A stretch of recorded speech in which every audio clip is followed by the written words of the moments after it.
Magandang araw po sa inyo, Miss Luna, at maligayang pakikinig naman po sa mga taga-subaybay ng inyong channel. Tawagin niyo na lamang po ako sa pangalang Andrea. 65 anyos at kasalukuyang naninirahan dito sa isang munting baryo sa Southern Luzon. May isang buwan na rin marahil simula nang maging masugid akong taga-subaybay sa inyong channel. Pero ngayon lang ako nagkaroon ng lakas ng loob na ibahagi ang aking karanasan, na kahit ilang dekada na ang lumipas ay hindi pa rin maalis sa aking isipan. Dahil ang karanasang ito ang nagsadlak sa akin sa malungkot kong pag-iisa. Matamlay ka yata, Apo. May sakit ka ba? Oh, wala po, Lolo. Napagod lang siguro ako sa pamamasyal naming tatlo ni na Sylvia at Jaime. Nagyaya pa kasi kanina si Ibyang na maligo sa ilog eh. Malapit lang ang ilog dito sa atin para mapagod ka ng ganyan. Palagay ko may iba pang dahilan kaya ka matamlay. Alam kong may kinalaman kina Jaime at Sylvia ang ipinagkakaganyan mo. Parang gustong magbara ng lalamunan ko ng mga sandaling yon, Miss Luna. Parang bigla kasi akong naawa sa sarili ko. Pero pinilit kong wag ipahalata yon kay Lolo. Magkababata kami nina Sylvia at Jaime. Parehong galing sa may sinasabing pamilya ang dalawa. Kilala pala ako sa palayaw na Andeng at Ibyang naman si Sylvia. Kahit nakakaangat sila noon sa buhay ay hindi yun naging hadlang upang maging matalik kaming magkakaibigan. Hindi rin nakaapekto ang pagiging magkakalaban naming tatlo sa klase sa aming samahan. Habang lumalaki ay lalo kaming naging malapit sa bawat isa at magkakasabay na bumuo ng mga pangarap. Pero nag-iba ang lahat nang makatapos na kami ng high school. Hindi po, Lo. Huwag niyo po akong pansinin. Nalulungkot lang po ako kasi... Kasi hindi ka tulad nila. Pasensya na, Apo. Alam kong tulad ng mga kaibigan mo, gusto mo ring makatapos ng pag-aaral. Pero gustuhin ko man ay hindi natin kayang gastos at matrikula sa kolehiyo, lalo sa kursong gusto mo. Ayos lang po ko, Lo. Naiintindihan ko naman po na mahirap lang tayo eh. Isa pa, matanda na po kayo para magtrabaho pa ng mabibigat. Ipagpasalamat na lang po natin ang mabait ang pamilya ni Sylvia. Hindi po tayo pinaalis dito kahit hindi nyo na naaasikaso masyadong lupat niyoga nila. Oo nga, pero nalulungkot pa rin ako, Andeng. Kasi wala akong magawa. Wala akong ibang pangarap sana para sa'yo na kaisa-isa kong apo, kundi ang maging matagumpay ka sa buhay. Tuluyan na akong napaiyak sa sinabing yon ni Lolo Digoy. Tanggap ko naman na mahirap lang kami. Sa katunayan ay inaasahan ko naman na hindi talaga ako makakapagkolehiyo. Wala naman kasi akong ibang maaasahan kundi si Lolo lang dahil wala na akong mga magulang. Iniwan kasi ako ng tatay ko kay Lolo nang namatay si nanay noong 2 taong gulang pa lamang ako. Pero hindi ko pa rin maiwasang hindi masaktan, lalo na tuwing nagkikita-kita kami ni na Jaime at Ibyang. Masakit pa rin tanggapin na mabubulok ako sa baryo habang ang dalaway nakapagpatuloy ng kanilang pag-aaral. Alam ko naman po yun, Lo. Kaya lang, bakit po ganun? Simple lang naman po mga pangarap ko eh. Pero bakit parang ang hirap abutin? Hindi po ba ako karapat-dapat sa mga pangarap ko, Lo? Lahat naman ay may karapatang mangarap at abutin ito, Apo. Mayawa ang Diyos, Andeng. Matutupad din ang mga pangarap mo at plano sa buhay. Matuto ka lang maghintay. Kung sa bagay tama po kayo. Para saan pat naging valedictorian ako kung hahayaan ko lang na hadlangan ng kahirapan ng mga pangarap ko. Gagawin ko lahat para matupad ko ang lahat ng gusto ko sa buhay. Hindi pa ako papayag na hanggang dito na lang ako, Lo. Pangako po yan. Hindi ko po alam noon, Miss Luna, kung saan nanggaling ang sakit at awa sa sariling nararamdaman ko. Kahit ako po'y nalilito sa sarili ko, hindi ko rin matukoy kung sino kina Sylvia at Jaime ang nagdudulot ng sakit na yon. Lalo pa yung lumala nang malaman ko na may relasyon na pala sila. Ang hapdi at kirot ay tumagos sa buo kong pagkatao at unti-unting lumason noon sa isip at puso ko. Pakiramdam ko ay bigla akong naiwang nag-iisa habang silang dalawa ay masaya at kontento sa nagiging takbo ng buhay nila. Hanggang sa nakagawa ako ng isang bagay na tuluyang nagpabago sa kapalaran naming tatlo. Jaime! Jaime! Hoy! Gumising ka na dyan! May kumakatok! Baka si Lolo na yan! Lolo? Sinong lolo? Ay, ano ba yan? Bakit ang sakit ng ulo ko? Tapos nakahubad pa ako. Nasaan na ba yung mga damit ko? Nandyan ho, sa paanan mo yung mga damit mo. Tumayo ka na dyan at magbihis ka na. Bilisan mo na't may tao sa labas. Oo na, sandali lang. Halos mataranta namang sagot noon ni Jaime. Nang mga sandaling yun ay wala pa siyang kaalam-alam sa mga nagaganap, pero saglit lang yun. Nang tila nahimasmasan siya sa tama ng alak na hinaluan ko ng katas ng kabuting pampainit, ay gulat na napalingon sa akin si Jaime.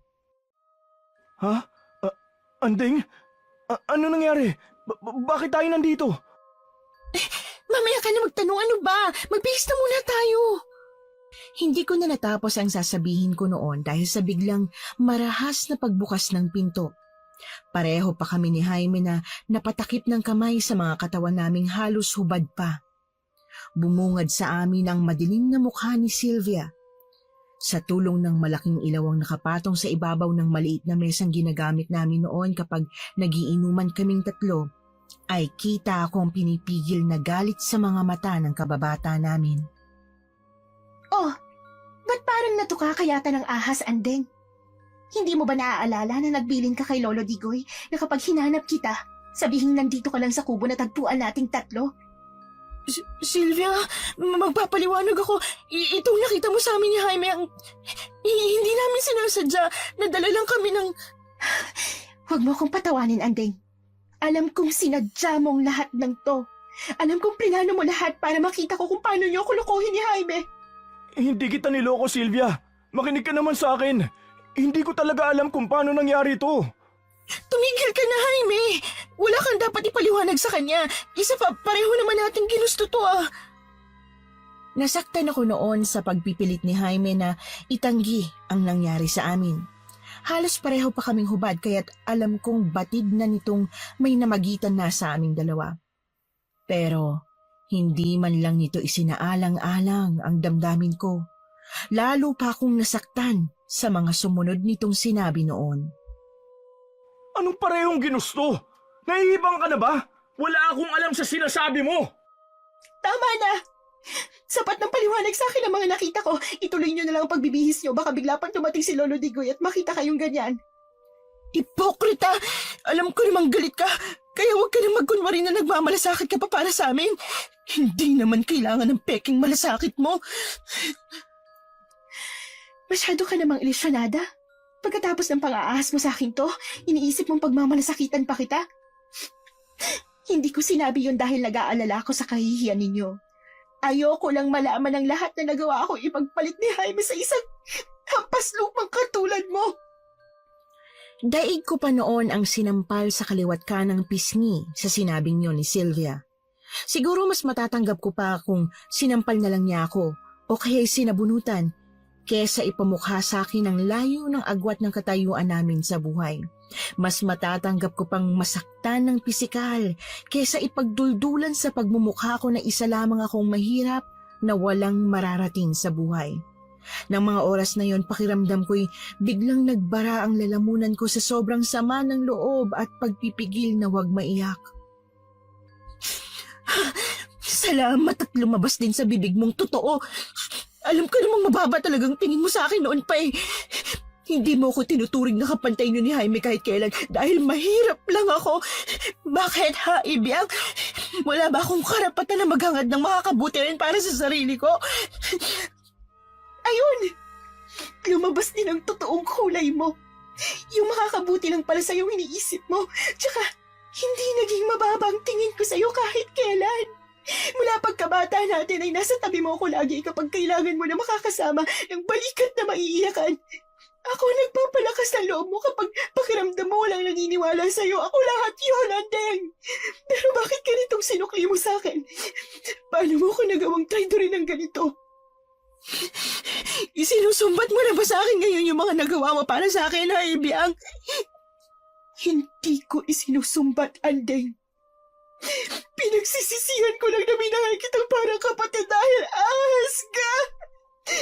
Kung sa bagay nga pala, ang ahas kahit pakainin mo sa palad mo, ahas pa rin na pwede kang tuklawin. At ganun ka. Alam mo ba yon? Isang ahas na traidor. Lalo akong nakaramdam ng galit noon kay Sylvia.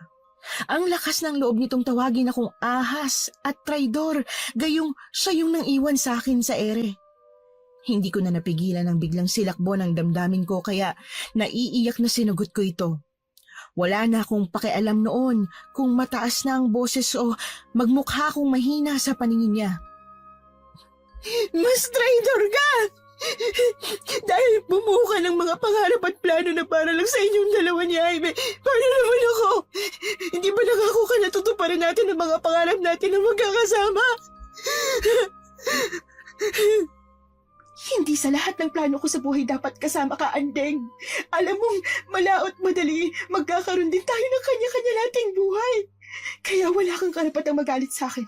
Wala kang karapatan na saktan ako ng ganito dahil wala akong kasalanan sa'yo. Hindi ko akalaing ganyan ka pala kasama. Hindi kita mapapatawad sa ginawa mong ito sa akin, Andrea. Sinira mo mga pangarap ko para sa amin ni Sylvia.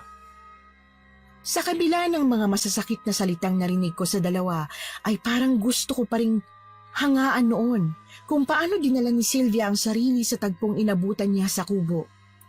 Matalas man ang mga salitang lumabas sa bibig niya ay hindi siya nagtaas ng boses o nag-eskandalo. Pakiramdam ko nga ay ako pa nga ang hindi nakapagpigil ng emosyon ko noon. Kung sa bagay, bata pa lang kami ay ganoon na si Sylvia. Kontrolado lagi nito ang sarili kahit sa mga gipit na sitwasyon. Pero ganoon man ang nangyari sa pagitan naming dalawa, ay gusto ko pa rin maging masaya. Dahil nakuha ko rin sa wakas ang isa sa mga gusto ko at yun ay walang iba kundi si Jaime. Matagal na akong may lihim na pagtingin sa kanya kaya handa kong gawin noon ang lahat, matutuhan niya lang akong mahalin. Kahit patutol noon si Lolo Digoy. Nagalit kasi ito nang nalaman ng nangyari sa amin ni Jaime. Alam ko na ang nangyari sa inyo ni Jaime, Andrea. Hindi ko akalaing magagawa mo yun. Nakakahiya ka. Anong ibig niyo hong sabihin, Lo? Huwag ka nang magmaang-maangan pa. Alam kong alam mo kung anong tinutukoy ko. Pwisit! Wala talagang naitatagong lihim sa lugar na to. Bakit? Iniisip mo bang hindi makakarating sa akin ang ginawa mo? Hindi man magsalita si Sylvia, hindi maaaring hindi malaman ng mga magulang nila ang nangyari, lalo ng pamilya ni Jaime. Ano naman kung malaman nila? Wala namang masama sa ginawa ko, Lo. Lahat naman ay patas pagdating sa pag-ibig. Mahal ko po si Jaime, kaya may karapatan akong ipaglaban ang pagmamahal ko sa kanya. Walang masama. Anong klaseng katwiran ba meron ka? Hindi ba masama yung sinira mo yung plano at kinabukasan ng tao? Pagmamahal ba ang tawag mo riyan? Hindi ko napigilan ang kinikimkim kong sama ng loob dahil sa tila pagkampi pa ni Lolo kay Jaime.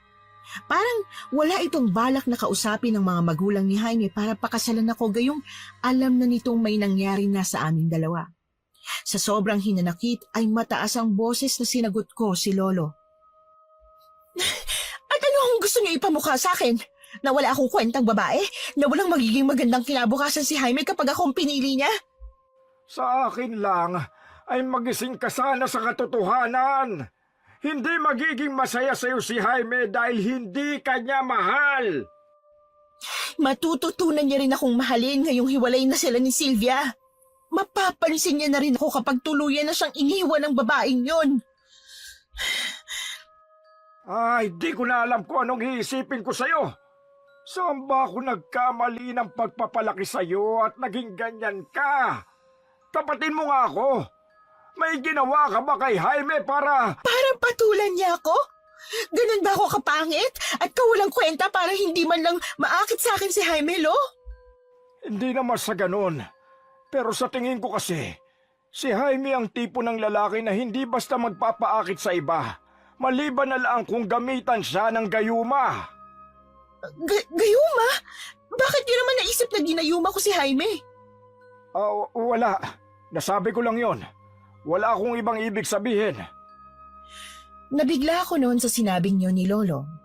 Hindi ko tuloy naiwasang hindi magtaka kung bakit nito naisip na ginayuma ko si Jaime.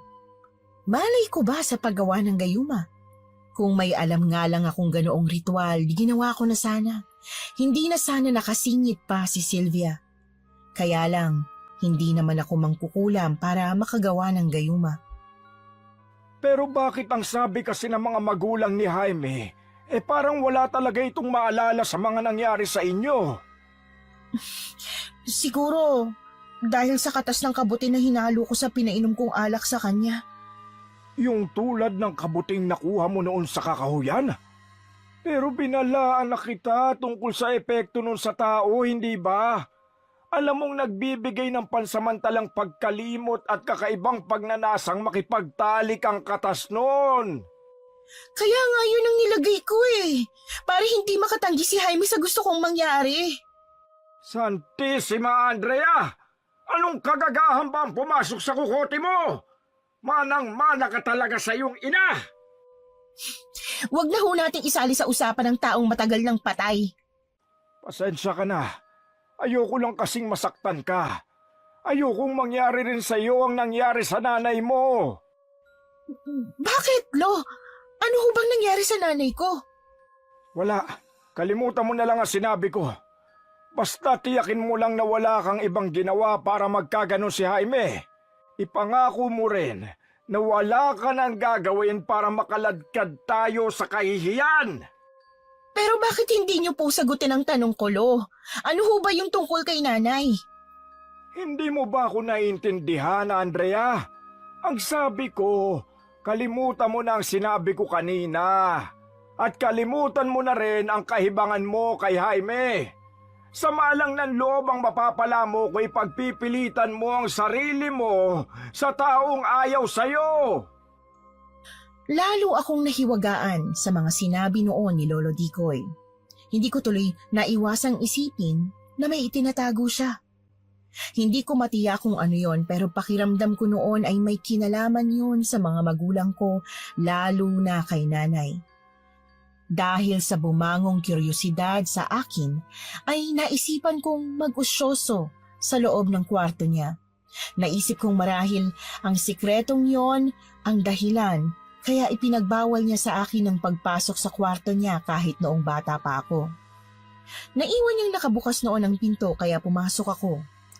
Agad nakaagaw ng pansin ko ang isang maliit at lumang baul na nakalagay sa ibabaw ng kanyang altar sa kwarto. Kulay maitim na kalawang yun at may mga nakaukit na kakaibang disenyo. Takaw pansin din ng mga kakaibang titik at simbolo na tila nagsisilbing palamuti nito. Lalapitan ko na lang ito nang sakto namang dumating si Lolo at nahuli ako.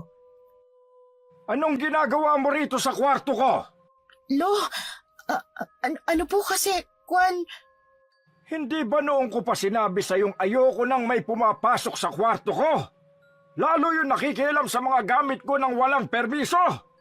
Napakatigas talaga ng ulo mo. Pasensya na po, may hinahanap lang po ako. At anong hinahanap mo? Wala ka namang gamit dito sa loob ng kwarto ko Pasensya na po, akala ko lang kasi... Huwag ka nang magpaliwanag. Lumabas ka na lang at doon ka na sa kwarto mo maghanap. Huwag mo lang hintayin magalit pa ako ng husto. Masyado ka na nagiging intrimitida at hindi ko yan nagugustuhan, Andrea.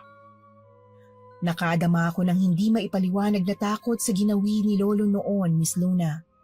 Kitang-kita ko kasi ang pagbalatay ng kakaibang galit sa mukha niya. Naging mabalasik at mailap ang dating mabait niyang mga mata. Saglit na parang nag-iba ang tingin ko sa kanya. Nagmistula siyang estranghero sa aking paningin. Parang hindi na ang lolo ko na nagpalaki sa akin. Pakiramdam ko'y biglang may nabuong hindi nakikitang pader sa pagitan namin. Hindi na rin ako nagtaka nang magpasya si lolo na sa kubo namin sa gitna ng nyogan maglagi. Dinala niya ang baul kaya lalo akong nagduda sa laman nun. Pero hindi ko na lang yun pinagtuunan ng pansin. Sa isip ko, darating din ang tamang oras na malalaman ko rin ang laman ng baul na yon. Sinamantala ko na lang ang pag-alis niya para mas mapalapit kay Jaime. Dahil nga mag-isa lang ako lagi sa bahay ay pinakiusapan ko si Jaime na samahan ako kapag gabi kapag wala siyang pasok sa eskwela. Noong unay ayaw pa niya. Pero nang sabihin ko na yon na lang ang kapalit para hindi ko na siya guluhin, ay pumayag siya. Takot sila ng pamilya niya sa skandalo, pero hindi niya alam na paraan ko lang yun para lalong magalit si Sylvia sa kanya. Jaime! Pakitingnan mo naman kung sino yung kumakatok sa pinto, oh. Nandyan ka rin lang naman at nakaupo sa sala. Hindi mo ako utusan ha. Ikaw magbukas kung gusto mo. Sige na nga, ako na magbubukas. Hindi na ako nagulat nang makita ko noon si Sylvia. Alam kong nakarating na naman sa kanya ang balita na madalas akong sinasamahan ni Jaime sa bahay. Ang tuluyang paglayo na lang niya ang hinihintay ko noon para matupad ang pangarap ko. Naisip kong marahil kapag tuluyan na siyang nawala sa buhay ni Jaime, ay maiisipan na rin itong pakasalan ako. Oh, anong masamang hangin ang nagdala sa iyo rito? Ganyan ka na ba ngayon tumanggap ng bisita, Anden? Hindi mo ba ako papapasukin man lang? Eh, di pumasok ka kung gusto mo. Ano pa bang magagawa ko? Nandiyan ka na. Salamat. Alam mo, namiss ko rin naman tong bahay ninyo ni Lolo Digoy eh. Host talaga? Hindi kaya gusto mo lang makita kung totoong nandito nga si Jaime? Bakit ko naman gugustuhin na makita kung sinong Poncio Pilatong kasama mo rito? Ano bang pakialam ko kung nandito si Jaime? Alam kong pinipilit lang noon ni Sylvia na maging kalmado. Kahit galit ito ay hindi ito mahilig sa skandalo. Kung sa bagay, kung nanaisin ito ng ganoong labanan ay mas gusto ko. Para magkaalaman na kung sino ang kayang makatagal sa kahihiyan. Sa mga nangyari kasi sa amin at sa patuloy na kumakalat na usap-usapan tungkol sa aming tatlo, ay wala na rin naman akong dapat itago. Bilad na rin naman ako sa kahihiyan, lalo at wala man lang aksyon din ang mga magulang ni Jaime para pakasalan ako ng anak nila. Lahat ng kabiguan ko sa mga inasahan ko ay parang gusto kong ibuhos lahat kay Sylvia. Gusto kong ipamukha sa kanya na sa akin pa rin ang huling halakhak. Huwag ka nang magkunwari. Alam kong yun ang pinunta mo rito. Ang makita ng dalawang mata mo na nandito siya. Ngayon, sapat na ba sa'yo ang nakita mo para maniwala kang ako ang pinili niya at hindi ikaw? Kaya pala walang gatol na sinabi ni Jaime na mahal niya ako kahit nasa harap ka dahil ikaw ang pinili. Pero huwag ka mag-alala. Hindi ako naparito para makipag-agawan sa'yo. Isaksak mo siya sa baga mong desperada ka. Wala akong pakialam kung magsama pa kayo sa impyerno, ibang pakay ko rito. Sus! Kung hindi si Jaime, anong pinunta mo rito? Isa lang naman ang gusto ko. Ang sabihin sa iyong nipisan mo ng konti ang apog mo. Ikaw na sana ang magkusang lumayo dito. Kung ayaw mong pati si Lolo Digoy, madamay pa lang dahil sa'yo. Mukhang pinipersonal mo na yata ang lahat, Sylvia. Pati ang lolo ko gusto mo nang idamay. Baka nakakalimutan mong ang Lolo Digoy kung nagpalago ng mga produktong meron sa lupa ninyo. Hindi naman si Lolo Digoy ang pinapalayas ko, Andrea. Ikaw lang naman sana ang gusto kong lumayas eh. Pero kung talagang makapalang mukha mo at ayaw mong umalis, natural na pati ang lolo mo madadamay kalaunan sa problema nating dalawa. Nakadama ako ng kaunting pagkabahala sa sinabing iyon ni Sylvia. Kung mapapalayas nga kami sa lupa nila, ay kawawa naman ang Lolo Digoy ko. Ang lupa ni na Sylvia ang naging tahanan nito noon pa. Doon na si Lolo tumanda sa lugar na yon, kaya bahagi na yon ng buong buhay niya. Pero Sylvia, Bakit kailangan madamay pa si Lolo Digoy wala naman siyang kinalaman sa ginawa ni Andrea? Baka sa uli niyan, kayo pa ng pamilya mo maging masama sa tingin ng mga tao. Huwag kang makialam dito sa amin, Jaime. Tsaka, bakit parang kami pa yatang dapat mahiya? Hindi ba dapat kayo yon? Kayong dalawa ni Andrea ang dapat mahiya, ang kakapal ng mukha nyo. Tama na, Ibyang! Sumusobra ka na! O bakit? Hindi ba totoo naman ang sinabi ko? Kaya nga ayaw na umuwi ni Lolo Digoy dito sa bahay niya dahil sa kahihiyan. Hindi kasi niya matanggap na ang apong inakala niyang inosente ay isa palang ahas na makatipa sa higad. Sabihin mo na lahat ng gusto mong sabihin pero aalis lang ako rito kung ang mga magulang mo mismo magsasabi sa akin yan, Sylvia. Kapal na mukha mo, sobra! Baka nakakalimutan mo na ako ang nag-iisang tagapagmana ng ari-arian ng mga magulang ko. Kaya may karapatan akong palayasin sa pag-aari namin ang sino mang gusto kong palayasin. Pero buhay pa ang mga may-ari ng mamanahin mo. Sila lang ang may karapatang magpaalis sa akin dito. Isa pa, walang makakasamang lolo ko kapag umalis ako rito. Akala ko ba matalino ka, Andrea? Hindi mo ba nakikitang ayaw na rin ng lolo mo sa'yo? Kaya nga hindi na siya umuwi rito dahil kinakahiya ka niya. Wala akong pakialam kung yan ang akala mo. At lalong wala akong pakialam sa mga sasabihin mo. Ang mahalaga lang sa akin ngayon, si Jaime. At sa palagay mo ba may pakialam din ako sa inyong dalawa ng manlolokong yan? Hindi na rin mahalaga sa akin kahit magpakasal pa kayo ngayon din. Basta't ayoko nang makitang pagmumukha mo sa lupang pag-aari ng pamilya ko! Hindi rin naman nangyari ang gusto ni Sylvia, Miss Luna. Hindi nakialam sa gulo namin ang mga magulang niya. Bagay na ikinatuwa ko dahil hindi ito nagtagumpay na paalisin ako sa baryo. Ngunit ginawa namang kalbaryo ni Jaime ang buhay ko.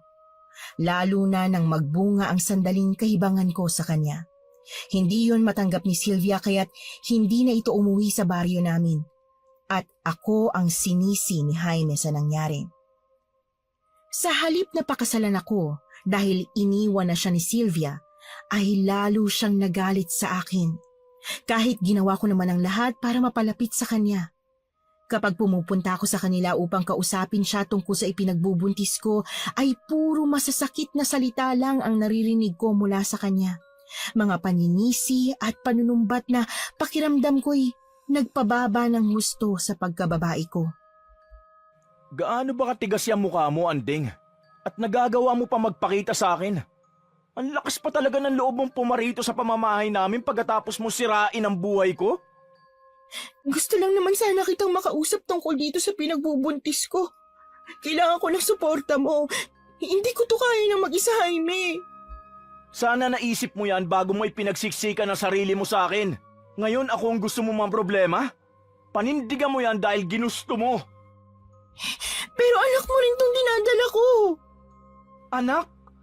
Hindi ko nga alam kung paano yan nabuo eh. Jaime, parang awa mo na. Tulungan mo sana ako kahit hanggang sa makapanganak lang ako. Alam mo namang hindi na rin ako kinakausap ni Lolo. Bakit? Problema ko ba kung itinakwil ka na rin ng lolo mo? Pakialam ko ba sa'yo? Magdusa kang mag-isa mo. Huwag mo ako'y damay. Parang gustong sumabog ng puso ko noon sa sobrang sama ng loob. Natutuliro na ako kung saan ako at kanino ako pupunta para humingi ng tulong dahil naging maselan ang pagbubuntis ko. Nakiusap pa ako ng ilang beses kay Jaime. Pero ang pagdadala lang sa akin sa ospital kapag manganganak na ako ang gusto niyang sagutin. Marahil natatakot din siya sa sundot ng konsensya kung sakaling may mangyaring masama sa akin. Pero tiniyak pa rin niyang hanggang doon lang ang gagawin niya para sa akin. Sa amin. Habang lumalaki ang tiyan ko noon ay lalo lang pinakikita ni Jaime kung gaano siya kasuklam sa akin. Akala ko noong unay kakayanin ko lahat ng yon dahil mahal ko siya. Pero napapagod din pala ang puso, Miss Luna. Kahit gaano pala kalaki ang pag-ibig natin sa isang tao, ay bibitaw din tayo kapag sobrang sakit na. Pakiramdam ko noon ay namanhid na rin ang puso ko at kusang tumigil sa pagtibok. Ang dating pag-ibig na nararamdaman ko para kay Jaime ay napalitan ng galit at hinanakit. Ang hinanakit na yun din ang naging dahilan para mawalan ako ng interes sa sanggol na ipinagbubuntis ko. Lalo pa akong nawalan ng interes dito nang manganak na ako sa ospital. Mabuti naman at gising ka na. Ilang oras ka na rin tulog, iha. Andre ang pangalan ko. Tsaka, ano naman ang pakialam mo kung matulog ako ng ilang oras? Kamag-anak ba kita para makialam ka sa tulog ko? Ay, wala naman akong ibang ibig sabihin, Andrea. Baka lang kasi magulat ka kapag inilipat ko sa kabilang kamay mo itong dextrose na magana kasi ang kabila. Eh di ilipat mo na. Ayusin mo lang para hindi na mamaga. Kaya nga eto na, ayusin ko na. Ay siya nga pala, bukas pwede mo nang makita ang anak mo. Pero sa ngayon, kailangan pa niyang manatili sa nursery room sabi ng pidya niya. Wala akong pakialam kahit wag yun ang dalhin dito ang batang yun. Hindi ako interesado. Ay, pero bakit naman iha? Bakit ayaw mong makita ang anak mo? Napakagandang babae pa naman niya. Nakadama ako noon ng pananabik sa sinabi ng may edad na nurse. Babae pala ang anak ko at maganda. Sa isang bahagi ng puso ko'y nasabik akong makita ito. Naisip kong marahil ay kamukha namin ito ni Jaime. Pero dinaig ng galit ko ang nararamdaman ko noong pagkasabik. Ni anino kasi nito ay hindi ko na nakita mula nang ihatid ako nito sa ospital na yon. Sa matandang nurse ko tuloy naibunto ng inis ko at pag-aalala. Nakakaintindi ka ba? Sinabi nang hindi ako interesadong makita ang sanggol na yon. Ay, bakit? Biktima ka ba ng pananamantala? Alam mo, ang kulit mo rin, no? Nurse, anong ang pangalan mo? Ang dami mong tanong eh. Nurse Serafina, pwede mo rin akong tawaging Manang o Aling Pinang. May anak ka ba? O baka may apo na? Mukha kasing matagal ka ng nurse eh. Ilang taong ka na nga? Ngayon ikaw naman yung matanong.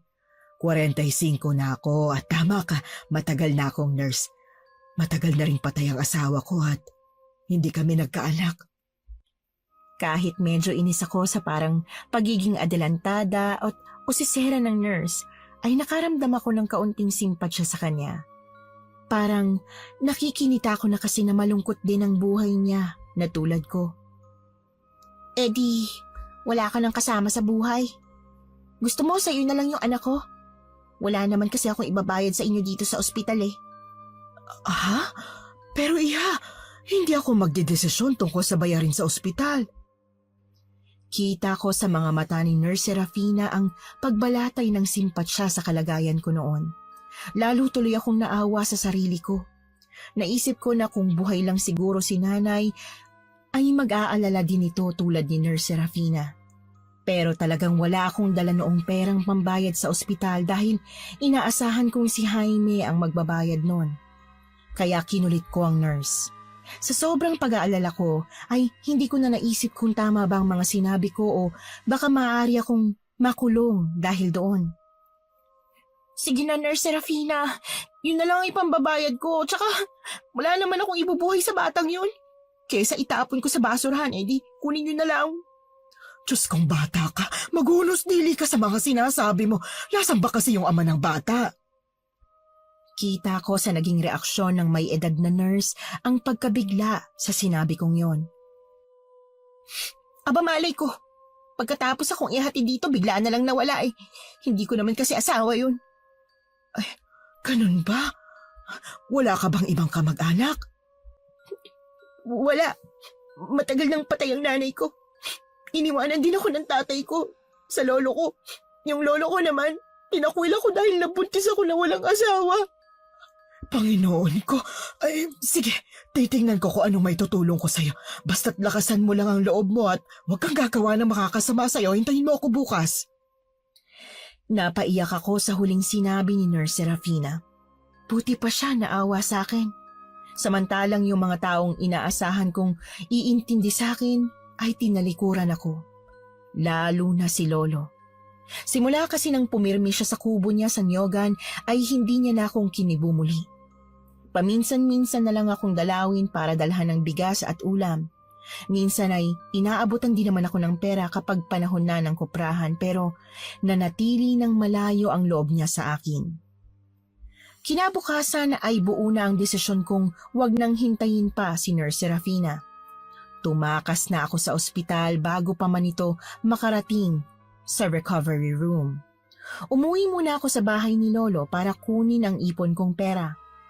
Nagdala na rin ako ng mga damit.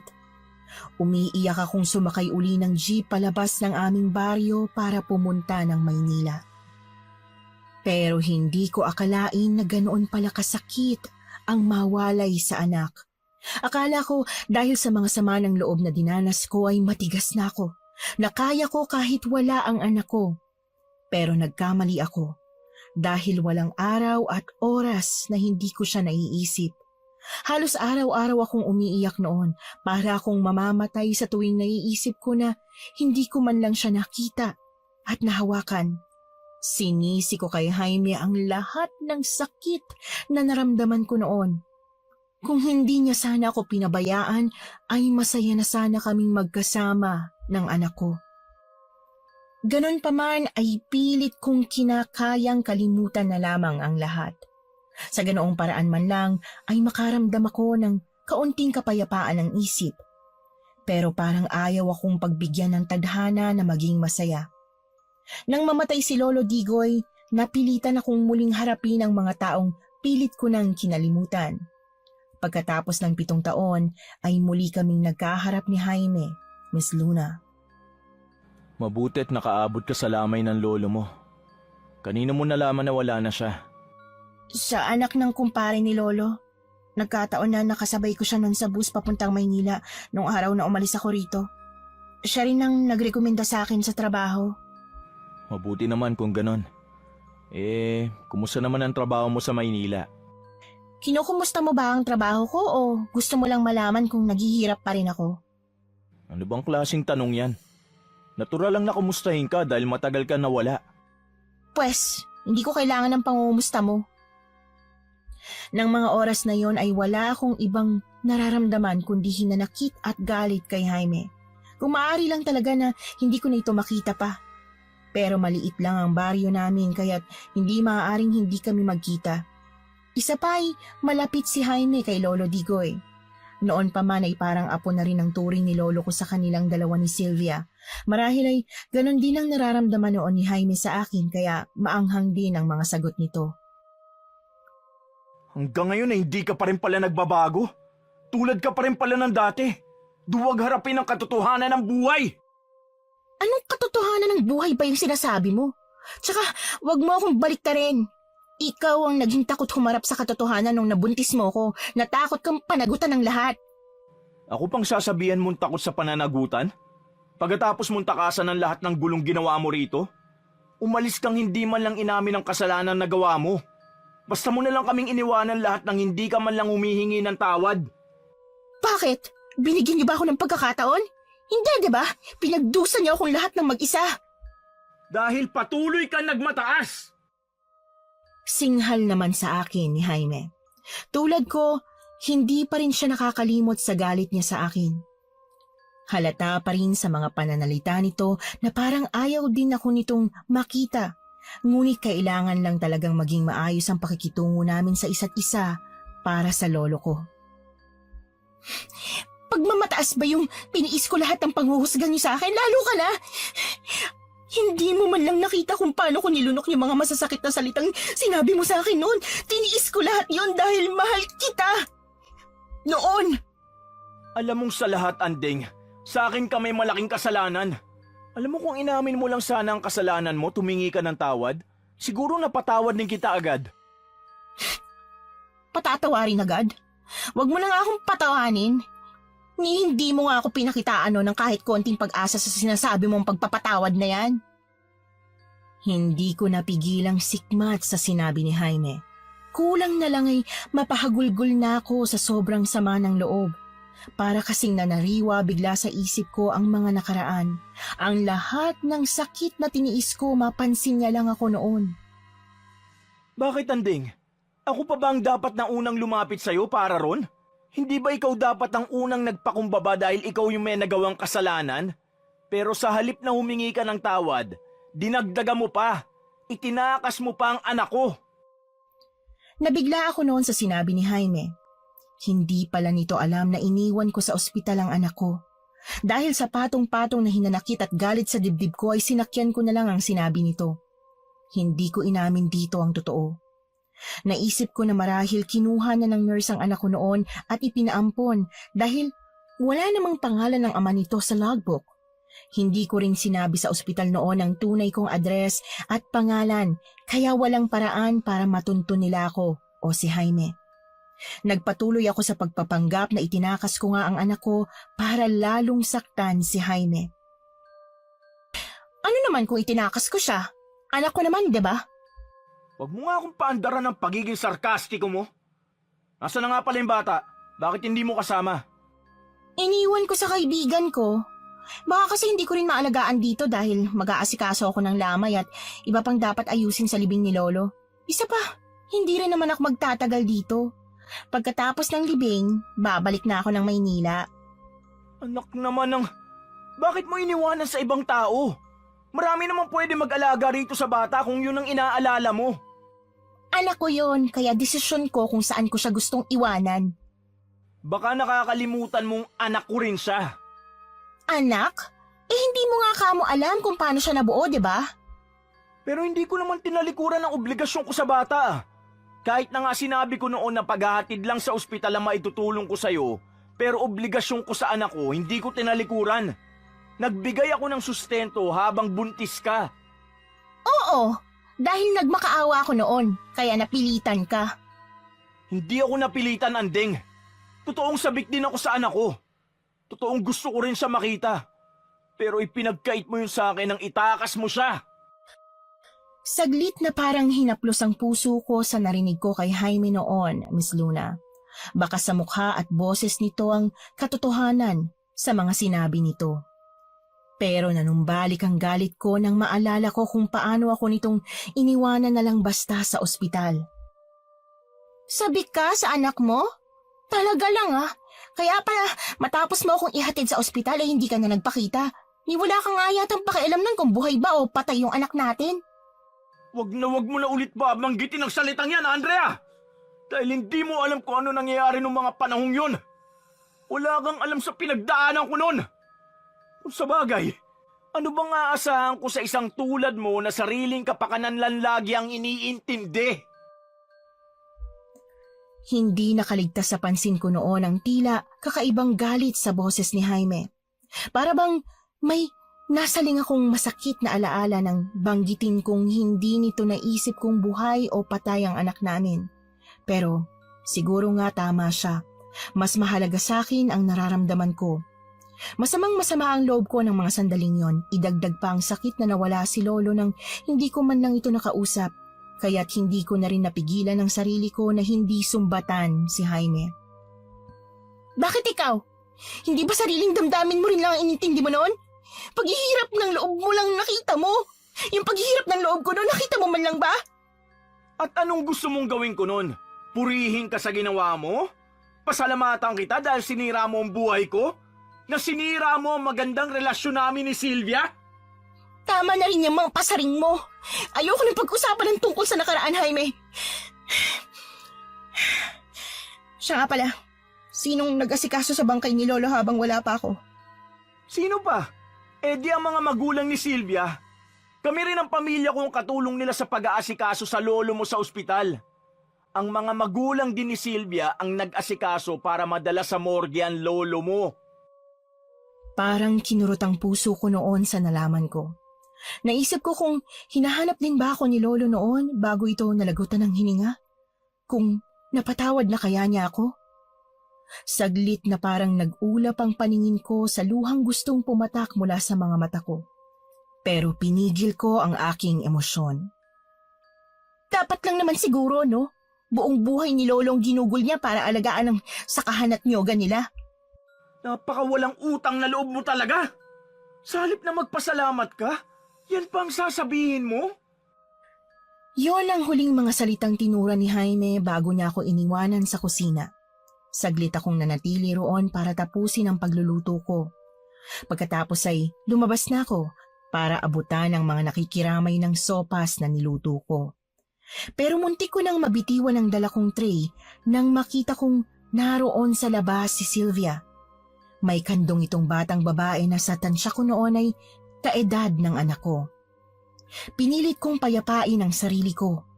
Bigla ko kasing naalala ang anak ko. Siguro kung kasama ko ito ngayon ay malaki na rin ito at maganda tulad ng batang kandong ni Sylvia. Lalong nanginig ang kamay ko nang makita kong kinuha ni Jaime ang bata sa kanya. Sa nakita ko ay naging malinaw pa sa sikat ng araw na sila pa rin pala ang nagkatuluyan.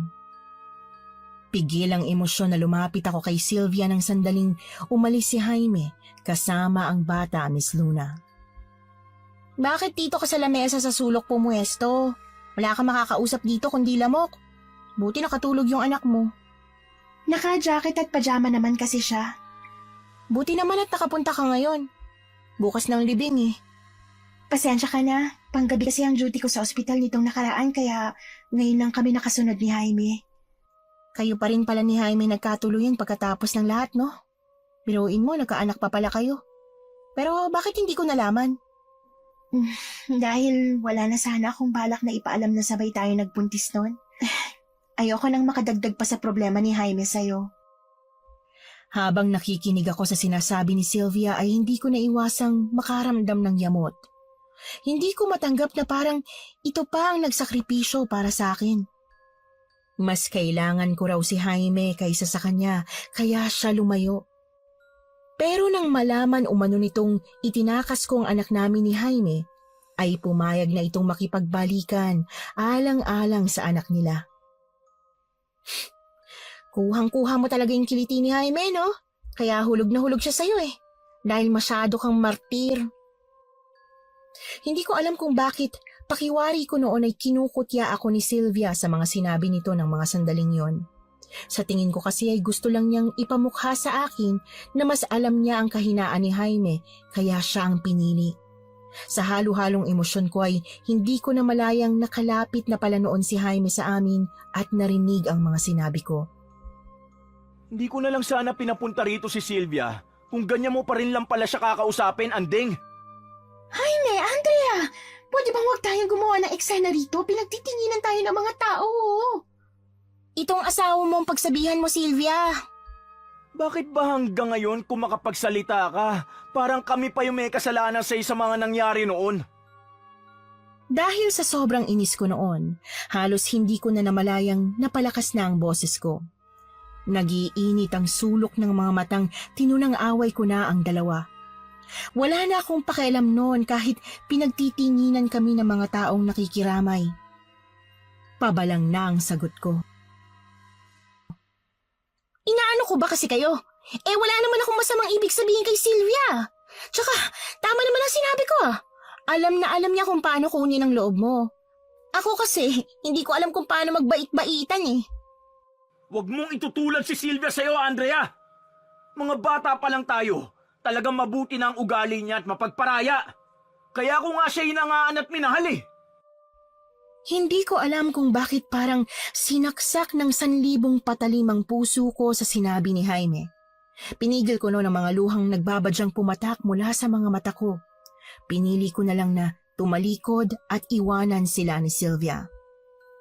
Nang mailibing na si Lolo ay saka naging malaya ang mga luha ko sa pagpatak. Nung gabing mag-isa na lang ako sa bahay ay saka ko naramdaman na walang kapantay na pangungulila sa mga taong mahalaga sa akin. Hindi ko na rin namalayang nakatulugan ko na ang tahimik na pag-iyak. Isang araw ay ipinasundo ako ni Jaime at Sylvia sa kanilang driver. Gusto raw ng mga itong makausap ako tungkol sa naiwan ni Lolo doon sa bahay ng mga magulang ni Jaime. Matapos ng mga masasakit na sinabi niya sa akin noong huling gabi ng lamay ni Lolo, ayoko na sana siyang makausap pa at makita. Pero dala ng kuryosidad tungkol sa umano'y mga naiwan ni Lolo ko, ay sumama na rin ako sa driver na sumundo sa akin. Buti naman at pinagbigyan mo ang imbitasyon namin. Tuloy ka. Mukhang napaka-importante ng sasabihin niyo sa akin eh. Nasa bungad pa lang ng bakuran ng sasakyan eh. Nakita na kitang lumabas. Narinig ko kasing parating na ang sasakyan ni Mang Kaloy kaya lumabas na ako rito sa balkonahe. Pinagpagang ko na rin itong mga upuan at mesa kasi medyo basa dahil sa hamog. Palibasa kasi bakal eh. Siya nga pala. Upo ka muna. Medyo naiilang ako noon pero hindi ako nagpahalata. Ayokong isipin ni Jaime na naaapektuhan pa rin ako sa presensya niya. Ayokong maramdaman niyang may pagtingin pa rin ako sa kanya at nangangarap na sana ako ang nasa pwesto ni Sylvia sa puso niya. Pinilit kong magpakakaswal at mukhang ganun din naman si Jaime. Salamat. Sandali lang at magpapahanda ako ng kape tsaka tinapay. Wag na, nagkape na ako sa bahay eh. Si Sylvia nga pala. Nasa kusina, nagliligpit pa ng mga pinagkainan.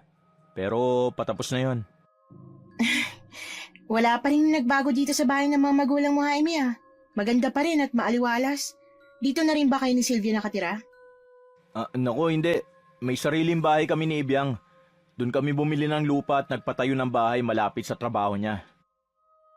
Medyo nailang ako sa sinabing yun noon ni Jaime. Hindi ako komportable sa usapan tungkol sa pamilya niya. Parang ayaw kasing tanggapin ng utak ko na asawa na siya ni Sylvia at mayroon na silang anak. Hindi ko alam kung bakit sumagi sa isip ko na dapat ay ako yun. Kami ng anak ko sana ang tinatawag nito na mag-ina niya kung pinakasalan lang sana ako nito noon. Dahil sa nararamdaman kong selos ay iniba ko na lang ang usapan. Siya nga pala, ba't ang tagal naman ni Sylvia? Sangkatera ba yung nililigpit niya sa kusina? Naku, pasensya na ah. Naiinip ka na ba? Malapit na. Ganun ba? Sandali lang ah. Mahal! Matagal pa ba yung ginagawa mo? Nandiyan na ako, makasigaw ka naman, mahal. Ang tagal mo raw kasi. Naiinip na si Andeng. Baka masyado na natin siya naaabala. Oh, dito ka na muna sa tabi ko maupo. Salamat, mahal. Siya nga pala, Andeng. Pasensya ka na ha kung medyo nainip ka. Kinuha ko na rin kasi mula sa kwarto tong mga susi na pinapabigay ni Lolo Digoy sa'yo.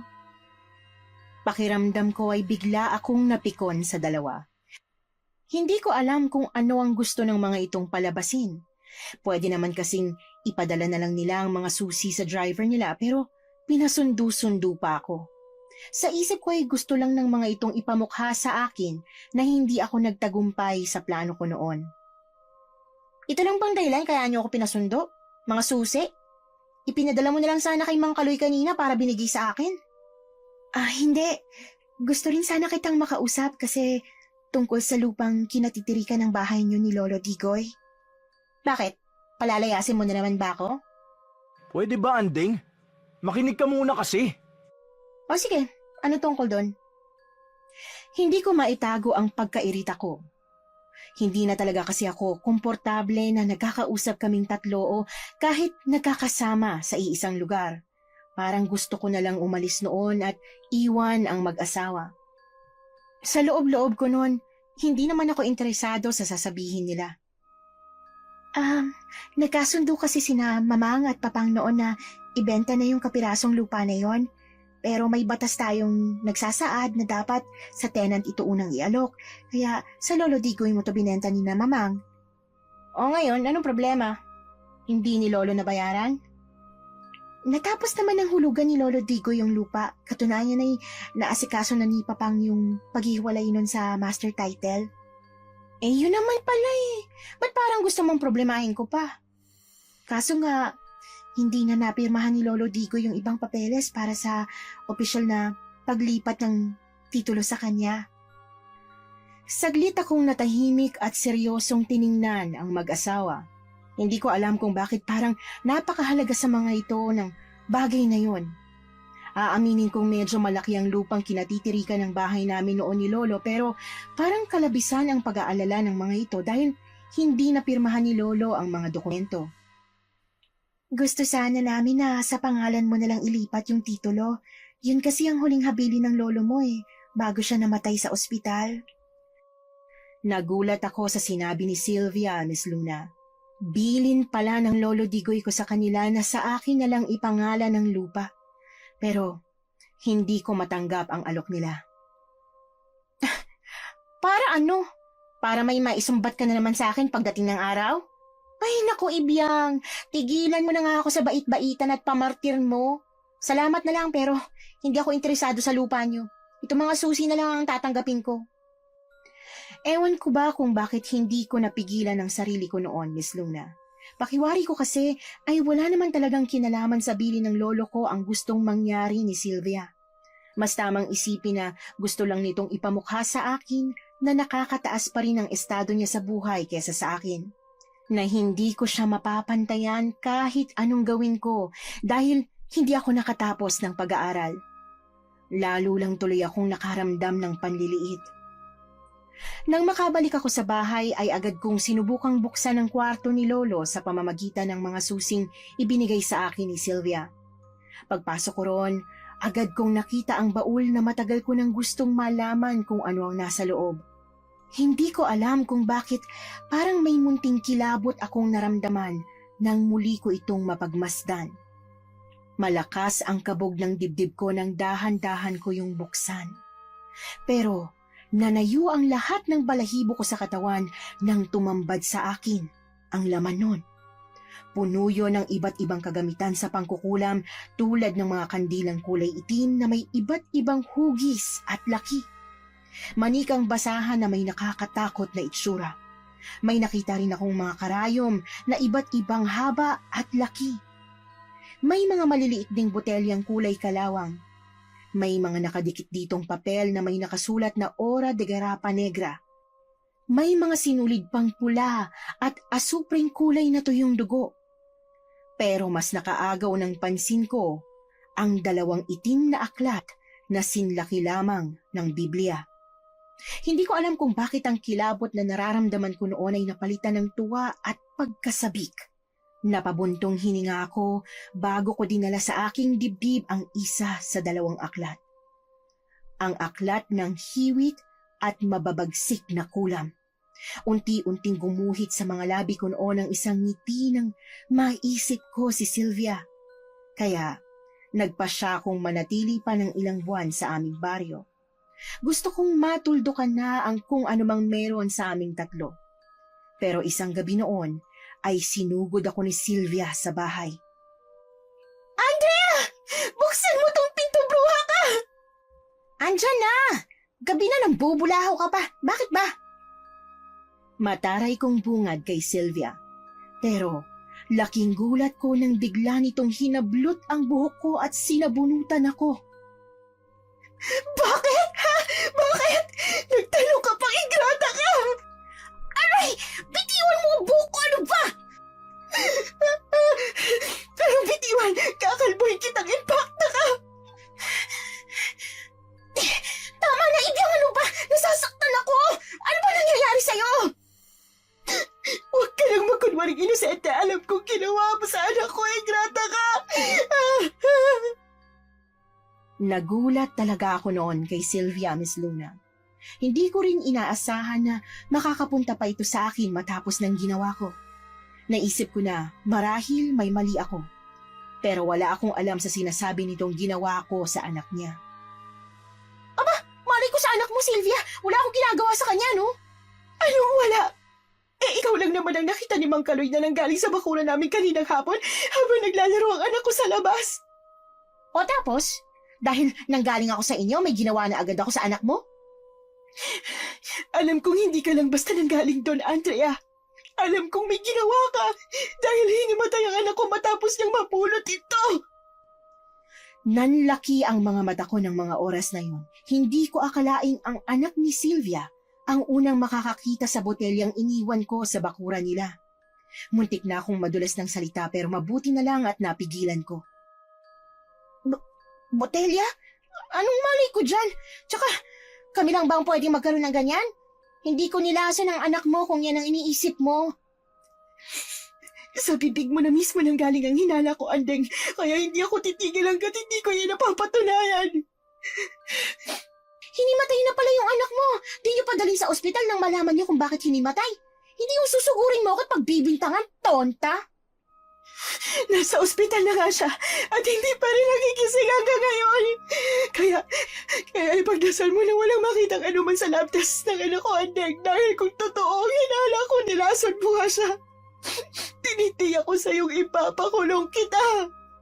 Di ipakulong mo kung may mapapatunayan ka. Hindi ko nilason ang bata, Miss Luna. Pero aaminin kong may hinala rin ako na may kinalaman nga ako sa nangyari rito dahil sa botelyang nakuha ni Sylvia. Dahil yon ang pinagsidlan ko ng orasyon ng kulam na para sana sa kanya. Inalis ko lang ang nakadikit doong papel na may nakasulat na Hora de Garapa Negra para hindi magduda si Sylvia kapag nakita nito ang botelya. Pero hindi ko akalaing ang anak nila ang makakapulot noon at makakatanggap ng orasyon ko. Ang alam ko kasi si Sylvia ang pumupunta sa pwestong yun tuwing hapon para magdilig ng halaman. Kaya naman doon ko iniwan ang botelyang naglalaman ng mabagsik na orasyon ng kulam. Maaapakan niya lang yun o mahawakan ay mawawalan siya ng malay at hindi na magigising pa. Ang ipinagtaka ko lang ay kung bakit tumalab yun sa bata gayong ang ginamit kong bagay na patutulayan ng kulam ay damit naman ni Sylvia. Nang makaalis si Sylvia ay muli kong hinalungkat noon ang baul at kinuha ang aklat ng mga mababagsik na kulam. Gusto kong malaman mula sa aklat kung bakit nagkamali ng ukol ang ikinarga kong kulam. Kaya binalikan ko ang mga pahina ng mga orasyon na ginamit ko sa pagsasagawa ng ritual. Pero bigla akong natigilan nang mapansin kong may napilas palang isang pahina ng libro. Naiinis na ibabalik ko na lang sana ito sa loob ng baul nang mapansin ko ang isa pang itim na aklat na may titulong Pardasyon. Nakita kong may 2 larawang nakausli sa pagitan ng pahina nun. Pero daig ko pang natuklaw ng ahas sa nakita ko. Larawan yun ni tatay na nakadamit pang kasal. May markang pulang eki sa dibdib ang parte ng kasama nitong babae na nakadamit pang kasal din. Bagamat medyo bata pa si tatay at ang kasama nito, ay nakilala ko pa rin ang babaeng yun na nasa larawan. Ang nurse na pinag-iwanan ko ng aking anak. Kinabukasan ay agad akong nagpunta sa ospital kung saan ako noon nanganak. Gusto ko kasing alamin kung naroon pa si Nurse Serafina. Nawala sa loob ko na doon din dinala ni na Jaime ang kanilang anak. Agad akong sinugod ni Sylvia pagkakita nito sa akin na naroon din sa ospital. Ang kapal ang mukha mo, pumunta pa rito, walang hiya ka! Bakit ha? Sinisigurado mo ba kung patay na ang anak ko? Hindi ko akalaing hanggang sa ospital ay hindi ako titigilan ni Sylvia. Importante ang sadya ko roon at wala akong panahon sa drama nito. Naiinis ko itong pabalagbag na sinagot. Pwede ba, Sylvia? Tantanan mo ko. Wala akong pakialam kung matulog man habang buhay ang anak mo. Lalong nag-ulul sa galit si Sylvia sa sinabi ko. Mabilis itong sumugod sa akin para sabunutan ako, pero agad akong nagpakita ng tapang.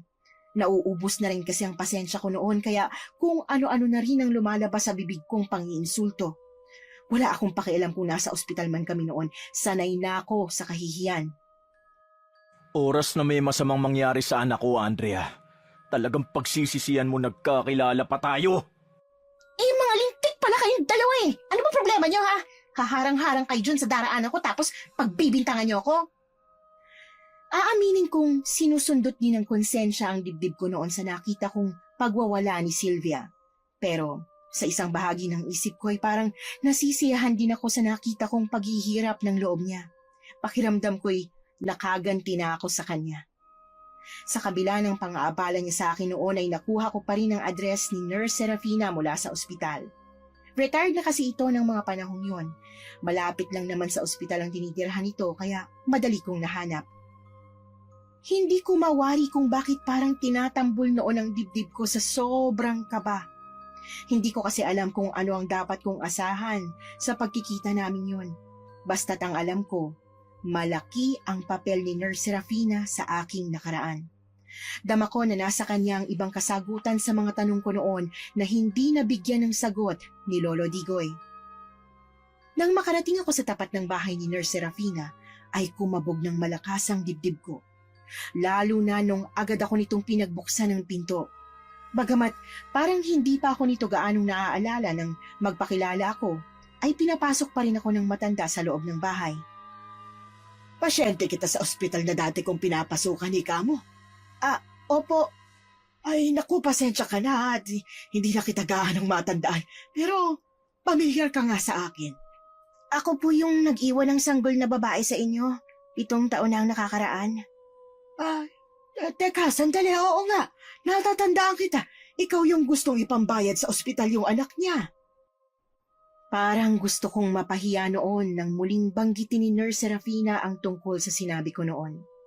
Tuwing naaalala ko ang araw na yon ay hindi ko maiwasang makaramdam ng sumbat ng budhi. Ako nga po yun. Mabuti naman po at natatandaan niyo pa ako. Naku, paano ko makakalimutan yun eh? Wala naman akong ibang naging pasyenteng gustong itapon sa basurahan ng anak, kundi ikaw.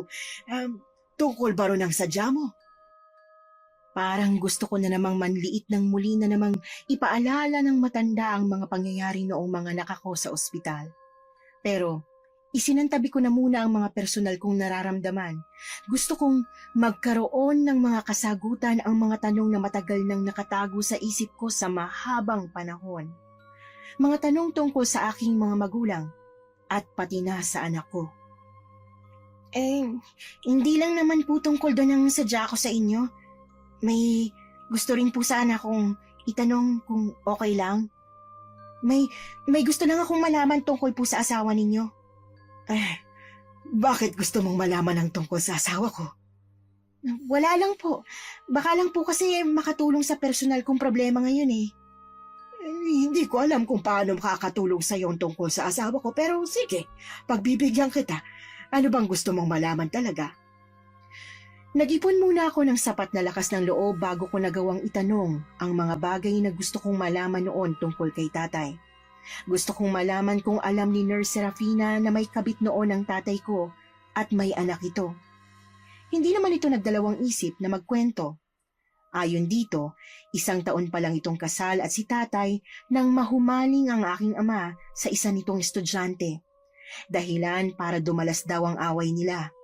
Hanggang isang araw ay tuluyan ng sumama si tatay sa babaeng yon. Hindi ko alam ng mga sandaling yon kung paano ko kukontrolin ang sarili ko. Ayokong mahalata ako ni Nurse Serafina na kilala ko kung sinong babae ang kabit na tinutukoy niya. Ito'y walang iba kundi ang nanay ko. Ayon pa sa kanya, huli na raw nang malaman ni tatay na ginagayuma lang ito nung babaeng sinamahan nito. Paano po niya nalamang ginagayuma lang siya? Siguro raw ay mahina pa ang kaalaman ng babaeng yun sa paggawa ng mas mabisang gayuma, kaya raw madalas daw magising ang diwa ng asawa ko't naaalala ko. Hanggang isang araw ay tuluyan daw bumalik sa dati ang isip niya, kaya nagtangka siyang takasan na ito. Ano pong nangyari? Nakatakas po siya? Mabilis ang pintig ng pusong tanong ko noon. Naghahalo ang magkakaibang emosyon sa akin ng mga oras na yon. Doon ko lang napagtanto kung bakit nabanggit ni Lolo Digoy sa akin noon ang tungkol sa gayuma. Marahil iniisip nitong may nabasa na akong bahagi noon sa aklat ng Fardasyon o sa aklat ng mga hiwit at mabagsik na kulam. Saka ko rin lang naisip kung bakit ganoon na lang ang galit ni Lolo nang mahuli ako nitong nasa loob ng kanyang kwarto noon. Ay, hindi siya nakaalis dahil nakita raw niyang gusto akong kulamin ang babaeng yun gamit ang larawan ng kasal namin. Kaya bago pa raw makumpleto nito ang huling orasyon ng kulam, ay naagaw na niyang larawan. At dahil di pa ito napapakawalan ng babae ang kumpletong orasyon, bumalik dito ang kulam nito. Nabigla ako noon sa mga nalaman ko mula kay Nurse Serafina. Hindi pala namatay sa sakit ang nanay ko tulad ng sinabi ni Lolo Digoy.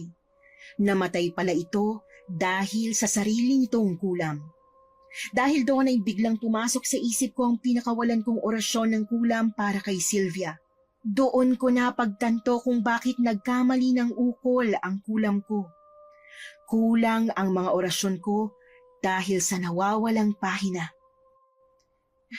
Bumalik po ba noon sa inyo ang asawa niyo pagkatapos? Oo, pero ilang araw lang ay nagkasakit din siya.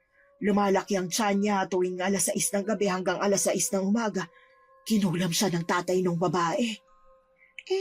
Paano niyo pong natiyak na yung tatay ng babaeng nagkarga ng kulam sa asawa niyo? Parang gustong malunod ng buong sistema ko sa mga lihim na unti-unting nalalantad sa akin. Hindi ako makapaniwala na ang taong nagpalaki sa akin ay siya rin palang kumitil sa buhay ng aking ama. Hindi ko rin lubos maisip na ang mabait at mapagmahal na taong tulad ni Lolo ay isa palang malupit na mangkukulam. Pinigil kong mapaiyak sa mga revelasyong yon, Miss Luna. Yung tungkol sa anak ko po pala, pwede ko rin po bang malaman kung nasa na siya, kung kanino niyo po binigay? Ay, siguro mas mabuti kung hindi mo na malalaman. Hindi kasi alam ng babae na hindi niya anak yung sanggol na ibinigay ko. Ganun po ba yun? Yung asawang lalaki ho, alam niya? Oo, alam niyang hindi nila anak yung dala ko. Pero di niya alam kung sino ang magulang o ina ng sanggol. Hindi ko na rin kasi sinabi doon sa lalaki. Ang sinabi ko lang ayaw ng ina sa sanggol at gustong itapon. Nataon namang namatay yung sanggol nila. Hinigi niya yung anak mo. Yung pangalan po nung mag-asawa, natatandaan niyo pa? Oo, Jaime at Sylvia Peñaflor. Pakiwari ko noon ay isang malakas na pasabog ang narinig ko na nagpaalog sa buo kong pagkatao. Parang bigla akong nabingi at nanigas ang katawan ko, Miss Luna. Gusto kong sumigaw pero parang nakulong ang boses ko sa aking bibig. Parang ayaw ding pumatak ng mga luha ko sa biglang pagsalakay ng di mapantay ang sakit. Pakiramdam ko noon ay mapupugto ang hininga ko sa sobrang kirot. Gusto kong isigaw kung bakit sa lahat ng tao kina Jaime at Sylvia pa napunta ang anak ko. Hindi ko alam kung paano ako nakalabas sa bahay ni Nurse Serafina ng mga sandaling yon, Miss Luna. Hindi ko nga alam kung nakapagpaalam ba ako sa kanya. Ang tanging nasa isip ko na lang noon ay makabalik sa ospital. Gusto kong makita at mayakap ang anak ko. Gusto ko siyang mahawakan at maipadama sa kanya kung gaano akong nangulila sa kanya sa loob ng 7 malulungkot na taon. Pero hindi ako pinagbigyan ng tadhana dahil tinatakpan na ng puting kumot ang walang buhay na katawan ng anak ko nang dumating ako sa ospital. Halos wala sa sariling lumapit ako sa bangkay niya at hinawakan siya sa kamay.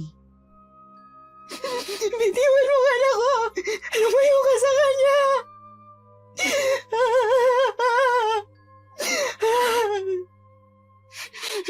Sylvia, gusto ko na siya mahawakan kahit sandali lang. Pagmamakaawa ko noon kay Sylvia. Gusto kong kahit sa pinakahuling sandali habang may natitira pang init ang katawan ng anak ko ay maramdaman ko siya. Pero hindi ako pinagbigyan ni na Sylvia. Nakikiusap ako, Andrea. Para sana ngayon lang. Hayaan mo muna si Sylvia. Masyado na siyang maraming masasakit na pinagdaanan. Huwag mo na sanang dagdagan pa. Dahil sa matinding galit ni Sylvia ay wala akong nagawa kundi unti-unting lisanin ang ospital. Habang papalayo ako ay nilunod ng mga palahaw at iyak niya ang tahimik kong pagluha. Nang makarating ako sa bahay ay agad akong pumasok sa silid ni Lolo. Doon ko ibinuhos ang lahat ng nararamdaman ko. Sa sobrang hinagpis ay ipinagtatapon ko ang lahat ng mahawakan ko sa loob ng kwarto. Nadampot ko ang baul at malakas ko yung binalibag. Napaiyak ako ng malakas nang kumalat ang mga laman nun sa sahig. Hindi ko napigilan ang pagsalakay ng halo-halong emosyong parang dahan-dahang pumapatay sa aking kaluluwa. Gusto kong isigaw ang nararamdaman kong sakit, hinanakit, pangungulila at panghihinayang. Parang gusto ko na rin takasan ng katinuan dahil sa parang batingaw na sumbat ng aking konsensya. Gusto kong isigaw sa langit kung bakit ang anak ko pa. Hanggang sa naubusan ako ng lakas. Hindi ko na malayang nakatulog na ako sa sahig dahil sa kakaiyak. Hindi ko alam noon kung ilang oras akong tulog pero takip silim na nang magising ako. Hindi pa ako nakakatayo nang gulantangin ako nang biglang pagdating ni Sylvia, kasunod si Jaime. Sinasabi ko na nga ba? Ano to ha? Ano to mga to? Sylvia, ano ginagawa niyo rito? Lintik na! Mga gamit sa pangkukulam to ah! Sinasabi ko na nga ba eh! May alam ka sa mga ganitong bagay! Ito bang ginamit mo para patayin ang anak ko? Ito ba ate ha? Ha? Sumagot ka!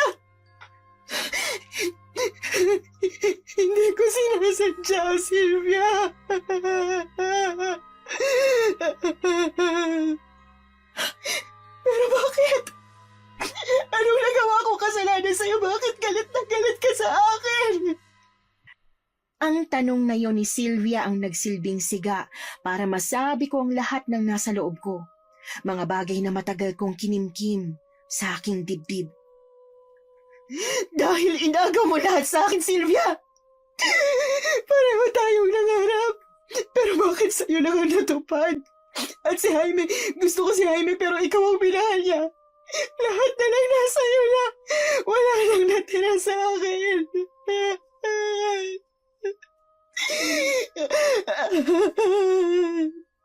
Pero bakit kailangan mo pagtakaan ang buhay ko? Bakit kailangan madamay pati anak ko? Ang naging mabuting kaibigan naman ako sa iyo, ah. Patawarin mo ko, Sylvia. Huli na, Andrea. Hindi na kita kayang patawarin. Hindi man kita maipakulong. Diyos nang bahalang magparusa sa iyo sa ginawa mo sa anak ko. Hindi ko akalaing sa ganoon hahantong ang lahat, Miss Luna. Napakasakit tanggaping ako pa ang kumitil sa buhay ng sarili kong anak dahil sa puot at inggit. Ni hindi ko man lang siya nayakap kahit sa huling sandali. Hindi ko rin nagawang pumunta sa lamay at libing niya. Ni hindi ko siya nagawang iyakan dahil wala akong karapatan. Masakit din na hindi ko man lang maamin sa lahat na ako ang ina niya, na anak ko siya. Dahil madaragdagan lang ang sakit sa kalooban ni na Jaime at Sylvia kapag nalaman nila ang katotohanan. Masakit man ay kusa na akong lumayo para sa ikatatahimik ng lahat. Yun na lang kasi ang magagawa ko para sa anak ko. Ang bigyan ng kapayapaan ang mga huling sandali niya sa ibabaw ng lupa. Sa nangyaring yun ay unti-unti kong naramdaman ang totoong pagsisisi at panghihinayang. Binulag ako ng labis kong inggit kaya hindi ko na nakita ang pagmamahal ng mga taong mahalaga sa akin. Kung di ko lang sana pinuno ng mga hinanakitang puso ko, hindi ko sana daranasin ang malungkot na pag-iisa. Hanggang dito na lang po ang sulat ko, Miss Luna. Salamat sa pagbibigay buhay sa aking kwento. Naway kapulutan ito ng aral ng inyong mga taga-subaybay. Tulad ng mahalagang aral na natutunan ko sa aking karanasan. Dahil sa lahat ng kasalanang nagagawa natin sa buhay, wala nang pinakamalupit pang maningil, kundi ang karma. Ang inyong taga-subaybay, Andeng. Andeng.